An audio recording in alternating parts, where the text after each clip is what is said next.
जब उत्तर प्रदेश की आकृति श्रीवास्तव पहली बार राजस्थान के भुज्जू पहुंची तो उनका पहला रिएक्शन था, इस रेगिस्तान में कैसे रहते हैं लोग। एक ऐसी जगह जहां गर्मियों में सूरज सुबह लगभग 4:30 बजे निकलता है और शाम 8:30 बजे ढलता है। 5 साल तक आकृति ने इस रीजन की पैस्टोरल कम्युनिटीज के साथ वक्त बिताया। उन्होंने उनकी जिंदगी को वीडियोस और आर्टिकल्स के थ्रू डॉक्यूमेंट किया। उन्होंने देखा कि राजस्थान की पहचान केमल्स, लाइवस्टॉक और नोमैडिक कल्चर जितनी मशहूर है उतनी ही अनजान है वो पैस्टोरल कम्युनिटीज जो इस हेरिटेज को जिंदा रखती है। और यहीं से शुरुआत होती है बहुला नेचुरल्स की।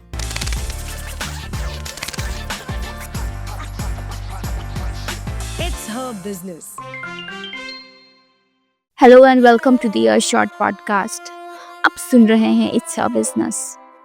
राजस्थान की पहचान उनके केमल्स है, लेकिन क्या आपने कभी केमल मिल्क पिया है या केमल मिल्क से बने चीज, कुकीज, चॉकलेट्स और दूसरे वैल्यू एडेड प्रोडक्ट्स के बारे में सुना है? आज हम बात करेंगे बहुला नेचुरल्स की फाउंडर आकृति श्रीवास्तव से। उनकी एंटरप्रेन्योर जर्नी, पैस्टोरल कम्युनिटीज के साथ उनका काम और केमल मिल्क को एक सस्टेनेबल बिजनेस मॉडल बनाने के सफर के बारे में। वेलकम टू द शो आकृति। Thank you so much, Varsha, and thank you for having us and sharing our story. आकृति, सबसे पहला सवाल रहेगा कि आपका बैकग्राउंड जर्नलिज्म और डॉक्यूमेंट्री फिल्म मेकिंग का रहा है, फिर ऐसा क्या हुआ राजस्थान के डेजर्ट में कि आपने डिसाइड किया कि अब सिर्फ इन कम्युनिटीज की स्टोरीज डॉक्यूमेंट नहीं करेंगी आप, बल्कि उनकी जर्नी का हिस्सा भी बनेंगे? लगभग 10 साल पहले पहली बार रेगिस्तान आई थी और उस टाइम पे the hat that I was wearing was that of somebody who wanted to document these stories, share these stories of how people live in the deserts. इतनी समस्याओं के बाद भी पानी की दिक्कत हो, लार्जर क्लाइमेटिक चैलेंजेस हो, खाने पीने की दिक्कतें हों, और उसके बाद भी लोग यहाँ रहते कैसे हैं और कितनी रेजिलियंस के साथ में रहते हैं। एक जर्नलिस्ट या कम्युनिकेशन बैकग्राउंड के होने की वजह से एक डेफिनेट एक क्यूरियोसिटी, एक इंक्विजिटिवनेस होती है आपके अंदर, और शायद मेरी उस क्यूरियोसिटी को जगह उस रेगिस्तान में मिली बाहर निकल के आने की। And I think initially when you see a subject that interests you, you do not relate with it. It's just something that is interesting to you. But I think it was the year 2020 जब मैंने एक academician का hat पहनने की कोशिश करी और इस पूरे पैस्टोरलिज्म के जर्नी को, जहाँ पे एक पशुपालक hundreds and hundreds of kilometers on foot cover करता है अपने पशुओं के साथ, सिर्फ ताकि उन्हें साल भर खाना मिल सके। जब भी हम रेगिस्तानों को इमेजिन करते हैं, हम हमेशा सैंड ड्यून्स और कैमल्स को इमेजिन करते हैं, और ये कम्युनिटीज़ उस जीवन को जीती हैं और उस जीवन की जितनी भी समस्याएं हैं उसका सामना करती हैं। And that I believe was something that was stuck with me, that despite so many challenges, how do they continue to follow this traditional livelihood for so many years, for generations together, and yet the challenge of camel population decline India में 2019 के stats के हिसाब से लगभग 40% camel population ख़त्म हो चुकी थी, और एक कल्चरल अफिनिटी होने के बावजूद, एक इकोलॉजिकल रेलेवेंस होने के बावजूद, एक इकोनॉमिकल पॉसिबिलिटी होने के बावजूद एक पशु ख़त्म होता चला जा रहा था। और ये सवाल भी था और साथ में एक अपॉर्चुनिटी भी थी। उसको एक्सप्लोर करना मेरी पर्सनल जर्नी भी रही, मेरे साथ में मेरे को फाउंडर्स, मेरे इकोसिस्टम की जर्नी भी रही, and that journey led to us starting Bahula in 2022। Bahula naturals नाम काफ़ी यूनिक है। इस नाम के पीछे का आइडिया क्या है या फिलॉसफी क्या है? The core philosophy is essentially that not one person can bring about change. Historically भी और प्रेजेंट टाइम्स में भी अगर आप देखें, एक व्यक्ति से किसी भी तरीके का चेंज लेके आना बहुत मुश्किल होता है. It's always about how do you design a collective, how do you work with a collective. Collective नाम तो बहुत अच्छा लगता है, लेकिन जब आप कलेक्टिव के साथ में काम करते हो तो समस्याएं और भी मैनीफोल्ड्स हो जाती हैं. And the term Bahula comes from the word bahulyata, which is plurality. When we started working in this ecosystem, we realized that camels के विषय पे बहुत अलग अलग तरीके के इंस्टीट्यूशंस, ऑर्गेनाइजेशंस, इंडिविजुअल्स काम कर रहे हैं. सरकार पॉलिसीज बना रही है, एकेडमिक इंस्टीट्यूशंस रिसर्च कर रहे हैं, एनजीओज डेवलपमेंट का काम कर रहे हैं, ग्लोबली कुछ मार्केट्स में लोग मार्केटिंग का काम कर रहे हैं, वैल्यू एडिशन पे काम हो रहा है. लेकिन ये सब कुछ बहुत ही फ्रैगमेंटेड है, अपने अपने अलग अलग कोनों में ये काम हो रहा है और कोई भी इन काम को साथ में लेके नहीं आ पा रहा है.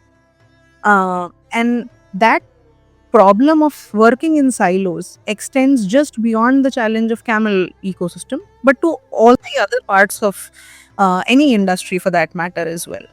And the idea was to bring all these energies together under one platform, and that platform, that plurality, is what Bahula is.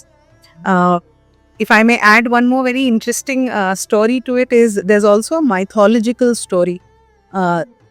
Rajasthan mein, there is, I think many of your viewers, if they are from Rajasthan, they would relate to it. Bahula Chaturthi के नाम से एक त्योहार होता है. And this festival is to celebrate a particular cow, a mythological figure, जो अपनी honesty के लिए जाना जाता है. So this is one value that we truly treasure, which is that of honesty. That we garner from Bahula the cow, and the idea of plurality that we take forward. आकृति, किसी भी community के साथ trust build करना सबसे मुश्किल होता है. शुरुआत में आपके लिए सबसे बड़ा चैलेंज क्या था, और पैस्टोरल कम्युनिटीज का ट्रस्ट जीतने के लिए आपने क्या अप्रोच अपनाया? किसी भी community, be it rural, urban, or even people sitting out there in the Silicon Valley for that matter, एक चीज जो हर कोई किसी के साथ भी जुड़ने में चाहता है is integrity and consistency. I think rural communities की पर्टिकुलरली भारत में सबसे बड़ी समस्या उनके साथ में ये आती है कि अलग अलग तरीके के programmes, government, non government, private interventions के तहत लोग गांव में पहुंचते तो हैं, लेकिन कंसिस्टेंटली टिक नहीं पाते. और इसलिए गांव का व्यक्ति हमेशा बाहर से आने वाले व्यक्ति को दूसरा समझता है. This otherisation is one challenge that a lot of people face when they work with rural communities. One thing that I believe we've been able to solve for is the fact that there have been good days, there have been not so good days, there have been very bad days. But through all of it, हमने किसानों का साथ नहीं छोड़ा, अपने pastoralist communities का साथ नहीं छोड़ा. We've been there with them throughout. There have been initially, जब camel milk पे हमने काम शुरू किया था, many a times we did not have the market. But still we used to ensure that we source milk. We need to ensure that the relationship जो हमारा community के साथ में है वो एक transactional relationship नहीं होना चाहिए. सिर्फ ऐसा ना हो कि वो हमें सामान दे रहे हैं और उसके बदले हम उन्हें कुछ financial aid दे रहे हैं. But it should be a very integrated relationship जहाँ पे वो अपनी समस्याएं भी बता सकें, जहाँ पे वो न सिर्फ दूध या खाद्य पदार्थ बाकी अलग अलग तरीकों से हमसे जुड़े, बल्कि अपने पूरे इकोलॉजिकल, अपने पूरे इकोसिस्टम लेवल के अपॉर्चुनिटीज, चैलेंजेस के साथ में हमारे साथ जुड़े. वो हमारे साथ ये भी बात कर सकें कि जो पैस्टोरलिस्ट यूथ अब इस चीज़ को कंटिन्यू नहीं करना चाहता है, वो आगे कैसे जुड़ सकता है हमारे साथ में. So I think the fact that we tried to go merely beyond financial transactional relationship is what helped us, and that we've done it consistently. The other bit is कुछ चीज़ें हमने बहुत अर्ली ऑन अपनी journey में realise की थी कि शहरों की समस्या और गाँव की समस्या में जो अंतर है, उसकी वजह से कई बार हम शहरों में बैठ के बात तो कर पाते हैं गाँव की समस्या के, क्योंकि एक सर्टेन एजुकेशनल बैकग्राउंड से हम सारे लोग आते हैं, कुछ एक सर्टेन स्पेस से आते हैं, तो कुछ एक्सपीरियंस होता है उसका, कुछ प्रिविलेजेस होते हैं उसके। लेकिन unless you are able to go work with the communities while being with them, unless you are living in that space that you're trying to solve for, there's always a distance. You are always the other person. You're always somebody who's trying to help and not somebody who's a part of the space. I think जो हमारी पूरी की पूरी team जिस तरीके से we made it a point that we'll not be based out of the Delhis and the Bangalores of the country initially, but even today for that matter, but we'll be based with the communities जहाँ पे वो हैं, जहाँ पे हमारे ऊँट हैं, जहाँ पे हमारे किसान हैं, हम रहेंगे वहीं पे, उठेंगे बैठेंगे उनके साथ में और उस जीवन को अपनाने की कोशिश करेंगे। I think that has not just helped communities trust us, but it has also helped gain this confidence, that we are not just here for creating a business, but we are here to create an ecosystem. And that has been a very interesting journey for all of us. Desert जैसे challenging environment में technology और traditional practices को साथ लेकर चलना कितना difficult था? As they say, necessity is the mother of invention. जब हम मिल्क एज अ वर्टिकल के लिए अपनी रूट को सेट करने का काम कर रहे थे, किसानों से मिलना, कहाँ से क्या हो सकता है, किस तरीके की संभावनाएं किस रीजन से निकल के आती हैं, when we were exploring all of that, we realized that we were in areas where either the grid connectivity does not exist, or even if there is grid connectivity for electricity, you cannot rely on it because it's very erratic in nature. And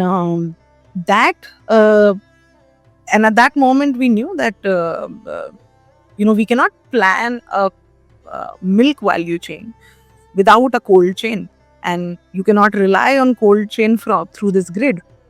And thus decentralized renewable energy came in as a solution to us. And Bahula has been envisioned as a regenerative or a net zero emissions food enterprise.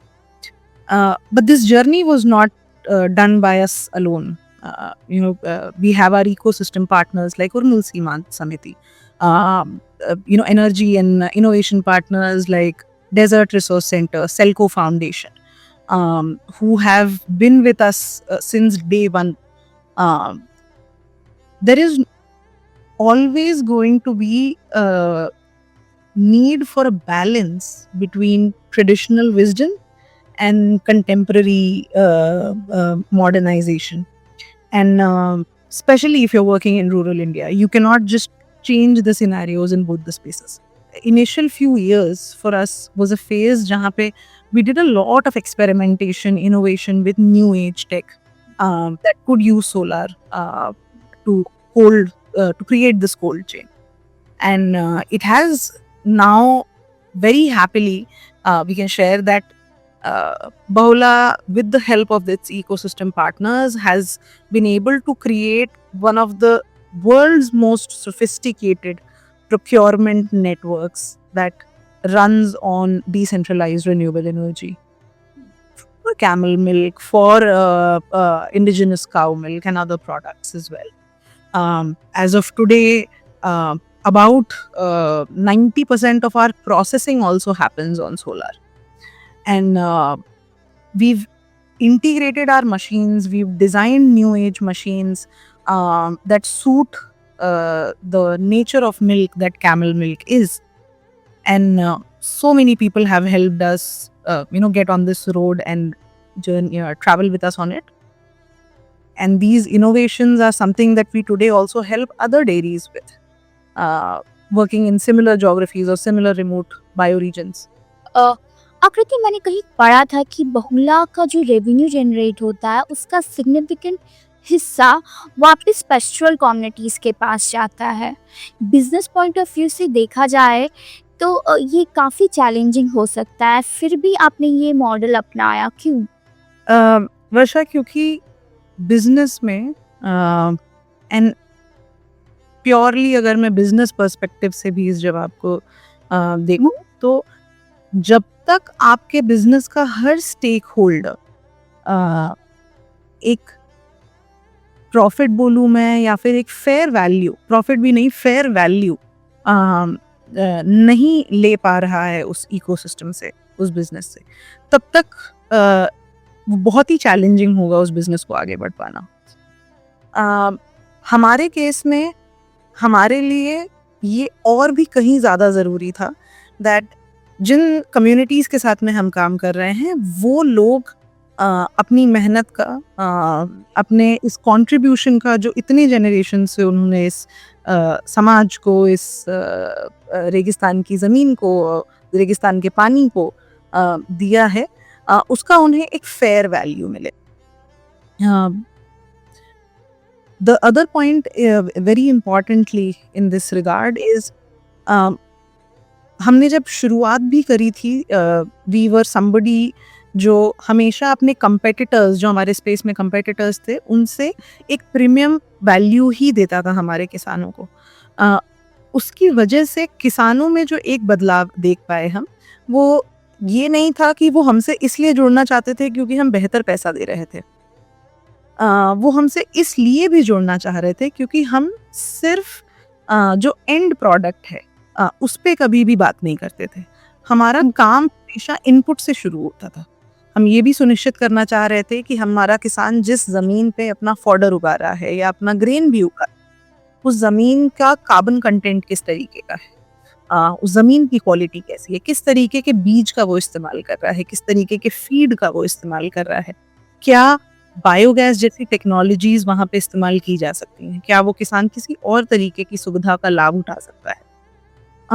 जब एक किसान को सिर्फ एक single product या single commodity का transaction ना करना हो, बल्कि एक पूरे नेटवर्क और एक पूरे पैकेज ऑफ सर्विसेज का लाभ मिल सके, तो उससे वो उगाता बेहतर है। जी। आज की तारीख में अगर हम दूध पे बात करते हैं तो हम सिर्फ ये बात नहीं करते कि दूध को कैसे, पशु को दुहा कैसे जाए, दूध खरीदेंगे कैसे, दूध कब क्या बनाएंगे।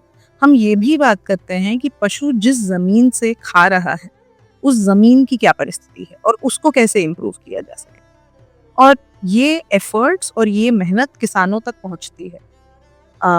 And that's where giving that premium has not just ensured कि किसानों के घर में इनकम बेटर हो, बट इट ऑल्सो एंश्योर्स कि किसान बेहतर उगा पाएं या बेहतर प्रोड्यूस कर पाएं जिस भी प्रोडक्ट पे वो काम कर रहे हैं। इस प्रक्रिया में हमने एक और चीज़ जो चेंज करने की कोशिश की वो ये था कि यूजुअली फूड बिजनेसेस का जो पेमेंट होता है, जो किसानों तक पहुंचता है, वो मेल फार्मर्स, जो head of the household male होता है, उस तक जाता है। हाउएवर अगर आप एक रूरल हाउस होल्ड के रिस्पॉन्सिबिलिटीज़ को देखोगे तो हमेशा एक महिला ज़्यादा लोड उठाती है। वो परिवार के सदस्यों की देख रेख हो, वो पशु की देख रेख हो, वो खेत की देख रेख हो, हर चीज़ पे महिला का एफर्ट ज़्यादा होता है, लेकिन इनकम पुरुष की होती है। So we wanted to also break out of this pattern. To do that हमने ये सुनिश्चित किया कि बहुला के माध्यम से जो भी किसान हमसे जुड़ेगा वो 100% महिला किसान ही होंगे। So 100% of the income generated through Bahula goes to women farmers. Now what does that do? इसकी वजह से न सिर्फ महिलाओं के पास में एक बेहतर एजेंसी आ पाई है घर में, एक फिनेंशियल इंडिपेंडेंस आ पाई है घर में। अब घर के बाकी सदस्य महिला पे की तरफ देखते हैं जब उन्हें किसी भी तरीके का एक्सपेंस करना होता है। And that's a beautiful feeling, right? we've all experienced that. But at the same time हमने ये भी नोटिस किया कि जब महिला डिसीजन मेकर होती है, so animals are better tended to, पशुओं की सेहत बेहतर होती है, पशुओं का प्रोडक्शन बेटर होता है, जो बच्चे हैं उनकी शिक्षा पे पैसा जाता है, घर का घर के लाइफस्टाइल इम्प्रूवमेंट पे पैसा जाता है. So that in combination all of it has, you know, if you look at it सिर्फ बिजनेस नंबर्स की तरह कैसे मैं देखूं तो ये फार बेटर रिटर्न्स हैं जो कि इस इकोसिस्टम से हम देख पा रहे हैं इस पूरी प्रक्रिया के.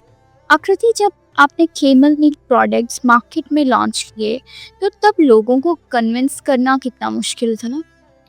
बहुत ही बेहतरीन एक्सपीरियंस रहा वो. आई थिंक हम लोग जब शुरू में जब लेके जाते थे कैमल, और हम पैस्चराइज्ड मिल्क लेके जाते थे लोगों तक, सो हमने एक पूरा रेंज ऑफ एक्सप्रेशंस देखा है, जहाँ पे कुछ लोग ये पूछते थे कि ऊँटनी दूध भी देती है क्या, या कुछ लोग होते थे ऊँटनी का दूध ये पी सकते हैं क्या, ये एडिबल होता है क्या, से कुछ बहुत ही सेंसिटिव सवाल कि अगर ये दूध कंज्यूम करना है तो क्या हेल्थ बेनिफिट्स हो सकते हैं इसके.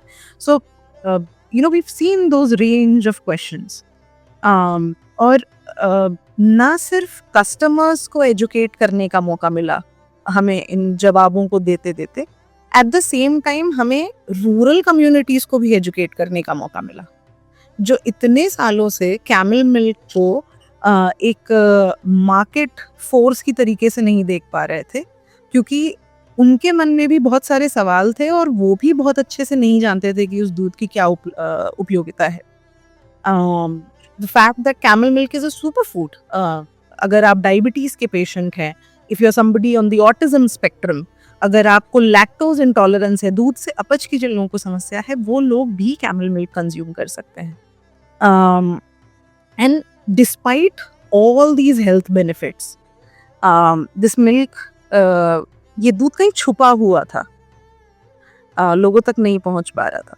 तो एक तो एजुकेट करने का बहुत लोगों को मौका मिला, हमें सीखने का बहुत मौका मिला, और एट द सेम टाइम हमने ये रियलाइज किया कि अर्बन इंडिया आज की तारीख में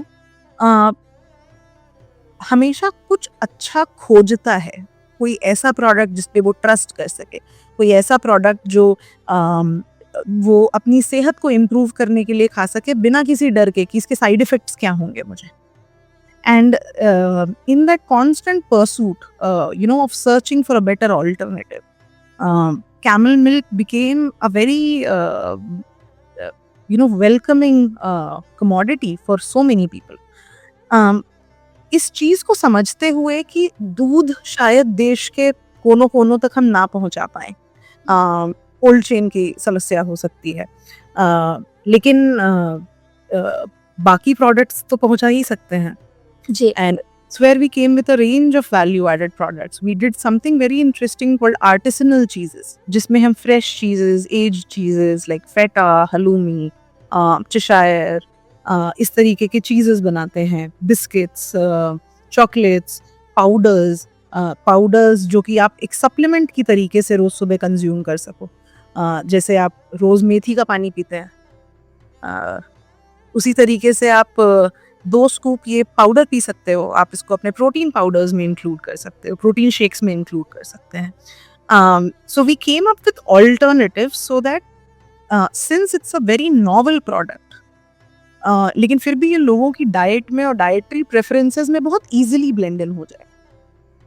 और कैमल मिल्क का टेस्ट पे अगर मैं बात करूं तो कैमल मिल्क में ये आपको typically double toned cow milk की तरीके से टेस्ट करेगा, और बहुत ही हल्का सा सॉल्टीनेस होता है इसमें, इसका सोडियम कंटेंट हाई होता है कंपैरेटिवली, सो इसका हल्का सा सॉल्टी आपको वो होगा.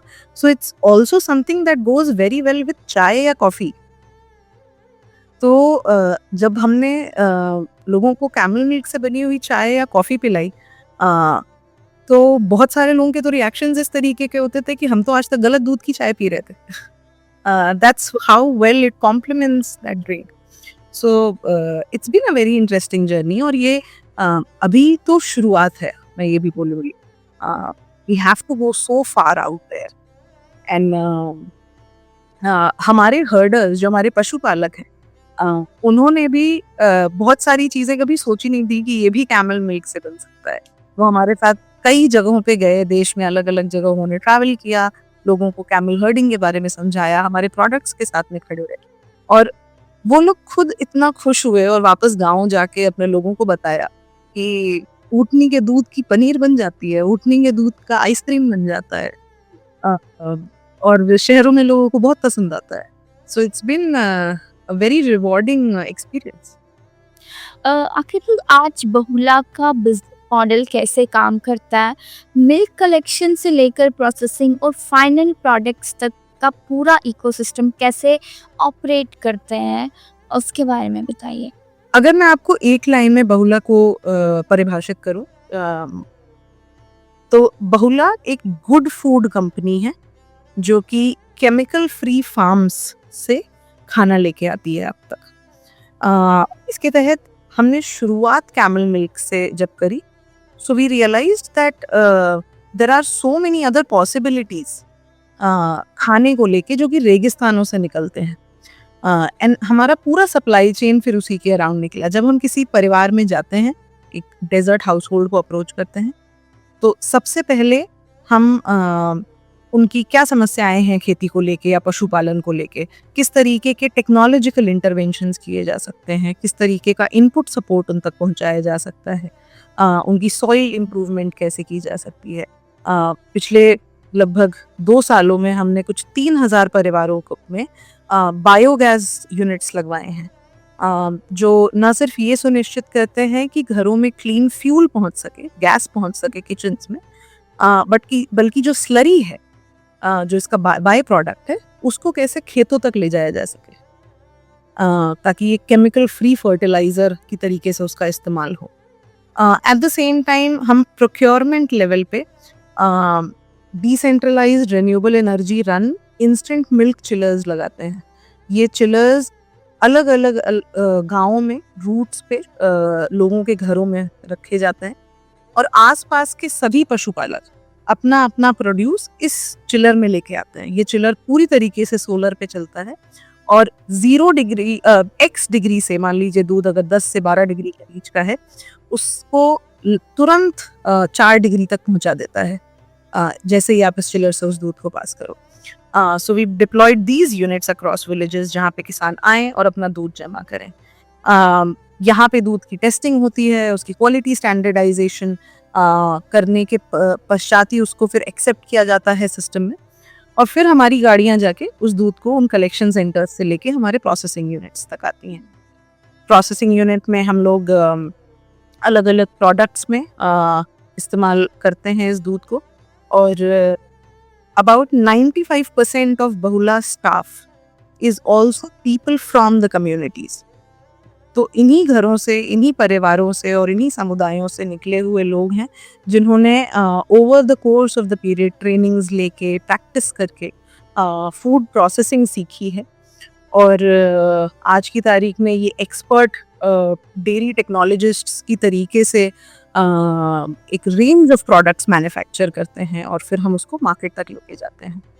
हमारे से नियरेस्ट जो शहर है बज्जू, जहाँ पे हमारी मैन्युफैक्चरिंग सेटअप है, हमसे नियरेस्ट शहर बीकानेर है जो कि लगभग 100 किलोमीटर है, और वहाँ से फिर हम पैन इंडिया इन प्रोडक्ट्स को सप्लाई करते हैं। एट द सेम टाइम मैं ये भी ऐड करूँ दैट इस पूरी प्रक्रिया में रिन्यूएबल एनर्जी का तो यूज़ होता ही होता है, ग्राउंड लेवल पे कैसे टेक्नोलॉजी का इस्तेमाल कर सकते हैं वो होता है, और किसान पूरी तरीके से एक एग्रो पैस्टोरलिस्ट पूरी तरीके से प्रक्रिया के सेंटर में होता है।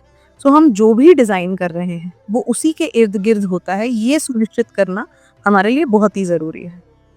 इस पूरे मॉडल को हम बहुला वर्स की तरीके से एड्रेस करते हैं, और ये एक यूनिवर्स है with a whole host of solutions that Bahula brings to its customers and at the same time to its producers. आकृति केमल मिल्क के अलावा बहुला कौन कौन से प्रोडक्ट्स बनाता है और इनमें से कितने प्रोडक्ट्स अब कस्टमर के फेवरेट बन चुके हैं?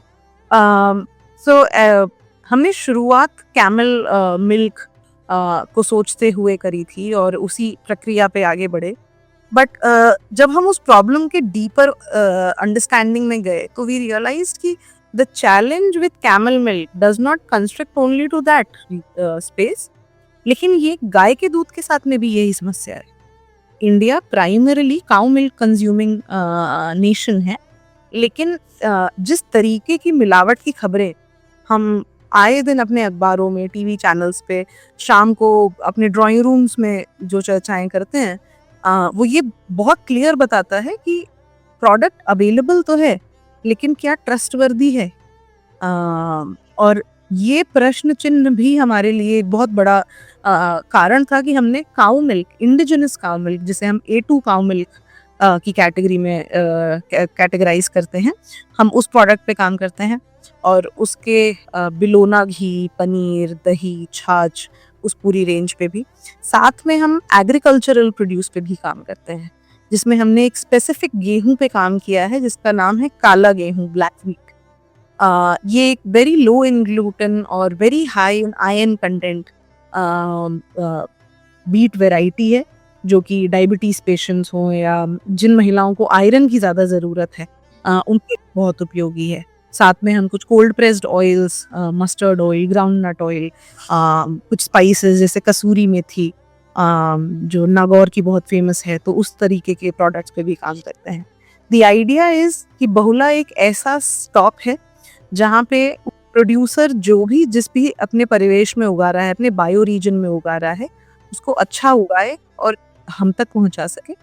और हम उसको कैसे एक ऐसे कस्टमर्स के पास में जो कि सोर्स कॉन्शियस हैं, जो ये भी जानना चाहते हैं कि मेरे प्रोडक्ट में क्या क्या गया है, न सिर्फ ये काम कितना है। या फिर जो कस्टमर्स एनवायरनमेंट कॉन्शियस हैं, हेल्थ कॉन्शियस हैं, उन तक हम इस प्रोडक्ट को पहुंचा सकें। सो बहुला इन दोनों दुनियाओं के बीच में काम करता है, जहां एक तरफ प्रोड्यूसर है with camel milk, cow milk, agri producers, और एक तरफ कंज्यूमर है जो इन सारे प्रोडक्ट्स को अपने इस्तेमाल में, अपने डेली यूज के इस्तेमाल में लाना चाहता है एक बेटर हेल्दियर लाइफस्टाइल के लिए। और हम ये कड़ी हैं जो इन दोनों को जोड़ते हैं।